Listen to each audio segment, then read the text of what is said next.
Welcome to the Real News Network, coming to you from New York City. I'm sort of uptown, and Michael Ratner, who is the president of the Center for Constitutional Rights, is downtown.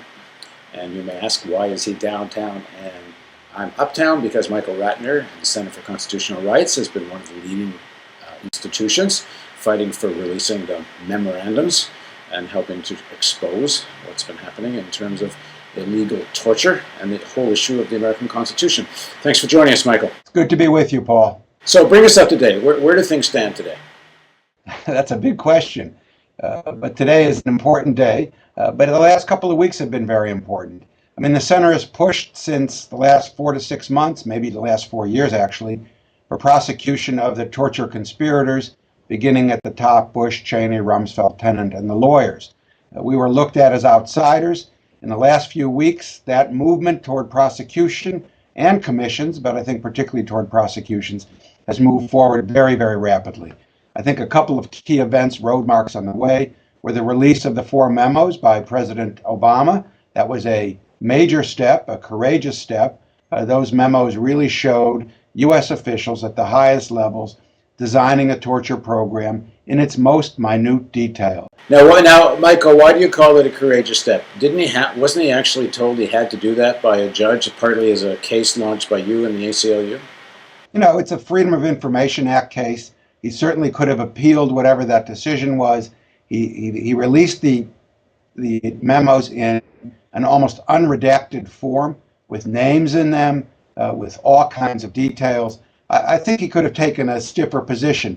I think to some extent he used the legal case as an excuse for releasing those memos. But, you know, it's conceivable that ultimately he would have lost the case. But I do consider that to have been a courageous step by Barack Obama. At the same time as he released them, and we can of course talk about their content, he also issued a statement that was much less courageous. I mean, the whole idea that we had these high-level officials, these lawyers and others, writing essentially a manual for torture in great detail, including the size of the board you're waterboarded on, means to me that you have to have some kind of accountability, and particularly a criminal investigation going forward. Obama tried to squelch that at the same time as he was releasing those memos, saying, first of all, the people who actually did the waterboarding and the torture, throwing people against the wall, etc., should not be prosecuted. And secondly, saying that we shouldn't seek retribution for this and that we shouldn't look backwards. All an indication that he didn't really want to take this on, when we've been saying at the center that if you're going to stop torture in the future, you've got to have prosecutions. Because otherwise, another president, and even this one, could sign a different executive order and say again that we are a nation of torture. So we believe it's necessary. Now, some people are arguing that he really doesn't have a choice under the Constitution, that a law has been broken. Cheney and Bush essentially admitted this on television, that they authorized waterboarding. His own attorney general says that it's illegal. And he really doesn't have the option here. We interviewed Bruce Fine a couple of days ago. He said he only has 2 choices, either prosecute or pardon, that he really doesn't have a choice not to do anything. What do you make of that argument? No, I think Bruce Fine is correct on that. We've been saying that all along. As you said, Cheney said he waterboarded, authorized it, and that he would do it again, which even shows you, at least from a moral and legal point of view, how important it is to get prosecution, because here's a guy who says he'd do it again. But we are parties to the Convention Against Torture. The Convention Against Torture is clear that when you have a torturer on your territory, you have to begin a criminal investigation of that torturer in good faith. As of this moment, President Obama is in violation of the Convention Against Torture. We also have, as you said, Eric Holder saying waterboarding is torture. That's a violation of the criminal law. And since when does the president in particular decide who does or doesn't get prosecuted under our criminal laws? That's not a political decision. It's a legal decision. It's an Eric Holder decision. But certainly all the evidence points in only one direction and with only one obligation. The law is you must prosecute, and the facts are open and notorious and clear to the whole world. So in a sense, not only is President Obama allowing Bush Cheney, in theory, to be above the law, he's kind of giving himself that position as well. Yeah, I think he began to realize that in the last week. I mean, why he ever started out by saying, I'm deciding this or that and not turning the whole matter over to Holder is unclear to me. That's real political interference. He shouldn't have done that. But what he should do is really take a strong position, which he has said that no one is above the law. But when he says no one is above the law, he then goes on and qualifies it in saying we're looking forward, not backward, and all of that stuff about retribution, and that, it's too divisive and it won't be nonpartisan, all that. So what's happening now? There's been drumbeats in Washington about a special prosecutor. There's talk about a Truth and Reconciliation Commission of some kind. What real steps are, if any, are happening now? Well, truth and reconciliation is not something we at the center particularly are in favor of. We think that's an excuse. We think the way Leahy laid it out, which would include immunity and then turning the page after you get out the facts, is really taking away from the momentum right now of prosecution. What's actually going on is there's been a big push. And Obama did, after the release of the memos and the big sort of screaming that happened afterwards, said, well, I am referring this matter to Eric Holder. I'm doing that. And that was a step. And he actually opened this idea of a possible commission to only take it back. You do have some members of Congress, particularly Congressman Conyers right now, as well as Congressman Nadler. But of course, Conyers being very important as head of the House Judiciary Committee, talking about getting Holder to appoint a special prosecutor. So there's a big push on in that respect. There's a lot of human rights groups now pushing for some combination of a special prosecutor or a truth commission. Certainly the big groups out on that now are my office, the Center for Constitutional Rights, and the American Civil Liberties Union, the ACLU, who are not willing to compromise on a truth commission, but say we need prosecutions.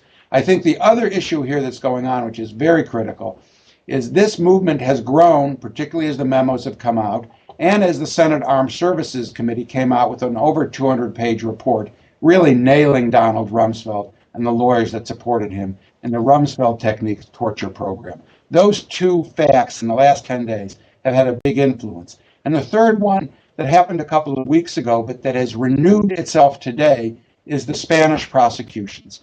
2 weeks ago, Garzón, the Spanish judge who indicted Pinochet many years ago in Spain and did it successfully, began a criminal investigation, or the preliminary steps for one, against 6 of the lawyers who were involved in the torture program.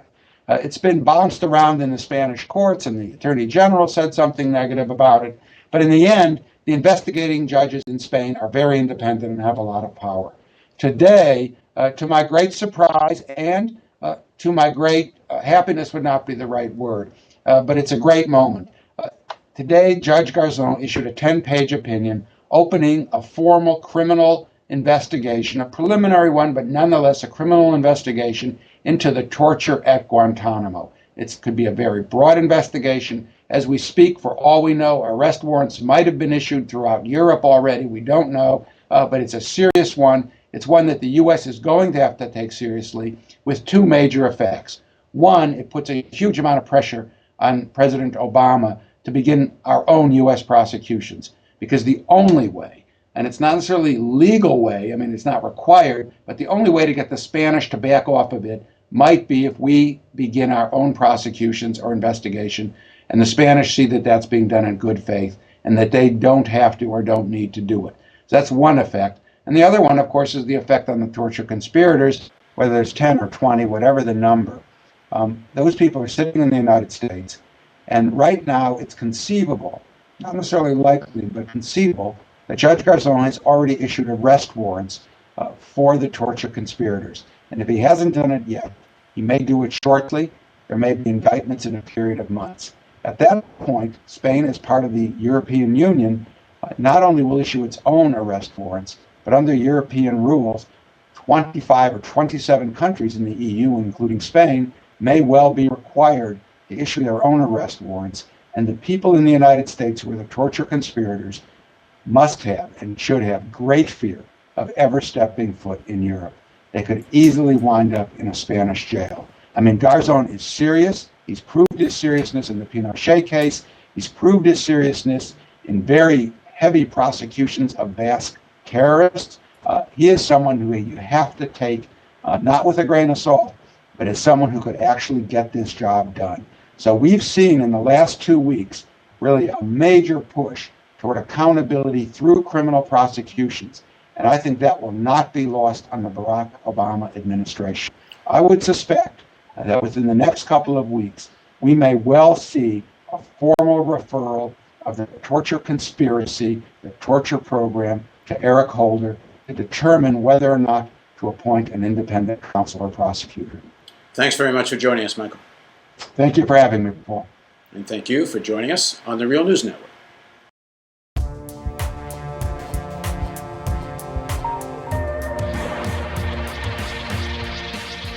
There are times when reality just asserts itself, in spite of the haze created by television news and entertainment. Sometimes crisis rips a tear in the fabric of myth and propaganda. Now a profound economic crisis has ripped asunder the American dream itself. Millions of people losing jobs and homes. They lack proper health care and any real sense of security. Since 2001, workers' wages have fallen or remained stagnant, even though worker productivity has risen almost 33%. By 2006, the top 1% of households were receiving 23% of all pre-tax income, more than double what it was in the 1970s. It's the greatest concentration of income since 1928. As unemployment rises, we need to know why this crisis is happening and what we can do to defend ourselves. Why are wages so low? Why is the society so laden with debt? Is it in ordinary Americans' interest to have $1 trillion military budget to project power across the globe? Corporate television news won't ask these questions, let alone try to find answers. Only a truly independent news network can tackle these questions with courage and with ordinary people's interests in mind. We need a news network that's independent of corporations, governments, and political parties. We need the real news. But there won't be a real news network unless we raise substantial funds right away. The current financial crisis has hit our funding hard. Together, we do have the power to turn it around. There are already hundreds of thousands of people watching the real news every month. If everyone pitches in, we can build an internet and cable television network that will change the face of media forever. You can organize house parties, talk to friends at school and at work, send email blasts and spread the word. Distribute this video to everyone you know. Pick up the phone and call a few friends and suggest they visit therealnews.com. Invest just 10 minutes a day to ask friends and colleagues to join the campaign to create a truly independent source of internet and television news. Together, we can build this network. Just 50,000 people at $10 a month gets us to our first level of sustainability.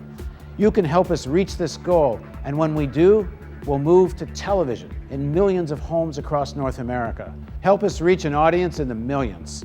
Please contribute generously. Spread the word. Let's make the Real News television network a reality.